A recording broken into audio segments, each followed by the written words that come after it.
పుట్టినప్పటి నుంచి 5 ఏళ్ళ వరకు అమ్మ కొంగు పట్టుకొని తిరుగుతాం. 10 ఏళ్ళ నుంచి మనకు తోచిన ఫ్రెండ్స్ ఇదని, 15 ఏళ్ళకి టీనేజ్ వచ్చిన తర్వాత మనకే ప్రపంచంలో అన్నీ తెలుసు అభిపచ్చం అని అనుకుంటాం. 20 ఏళ్ళు వచ్చినప్పుడు అమ్మ నా మాట అందరూ వినాలి అని అనుకుని టీనేజ్ ఎఫెక్ట్లో ఉంటాం. 25 ఇయర్స్ వచ్చేసరికి ఉన్న లగ్జరీ బ్రాండ్ అంతా నా చేతిలో ఉండాలి అని అనుకొని పేరెంట్స్ని ఇష్టం మొదలు పెడతాం. 30 ఇయర్స్ వచ్చేసరికి ఫ్యామిలీ పార్ట్నర్ దాంతో ఇక పెళ్ళి అంటే ఒక రేంజ్లో ఉండాలి, డెస్టినేషన్ వెడ్డింగ్ అది ఇది అని చెప్పి ఉన్నదాన్ని ఖర్చు పెడతాం.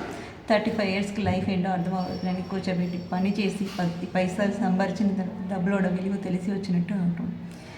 35 ఇయర్స్ తర్వాత పిల్లలు పుడతారో లేదో ఇప్పుడు ఉన్న జనరేషన్కి ఐవీఎఫ్ ఆ గొడవలు అది ఒక పెద్ద జర్నీ, అది తర్వాత మాట్లాడతాం. ఇలా ఉన్నప్పుడు అందరు చేసుకుని నీకోసం ఇంత కష్టపడ్డాను నాన్న అని చెప్పి ఆ పేరులో ఉన్న ఒకడు వచ్చి చెప్తుంటే నా కోసం ఎవరు కష్టపడమన్నాడు, నీ బతుకు నువ్వు బతకొచ్చు కదా, నేనే అడిగాను, నీ పని నువ్వు చూసుకో, నా పని నేను చూసుకుంటానని చెప్పి పేరెంట్స్ని ఎదురికిచ్చి మాట్లాడటం చేస్తుంటారు.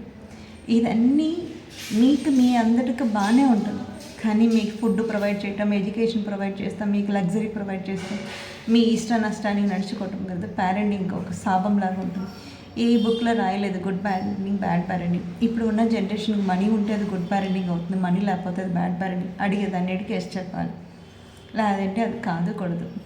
అరే వాళ్ళు కదా అరుగదలా కాదా, వాళ్ళు చేయగలుగుతారా లేదా, వాళ్ళు చేయటం వాళ్ళకి ఎంతవరకు కుదురుతుంది అనే విషయం మీకు తెలియట్లేదు.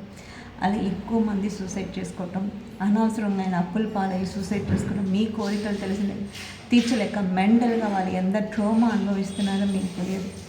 సో పిల్లలకి ఈ జనరేషన్ వాళ్ళకి మీకు కనీసం చేసి పెట్టడానికి పేరెంట్స్ ఉన్నారు.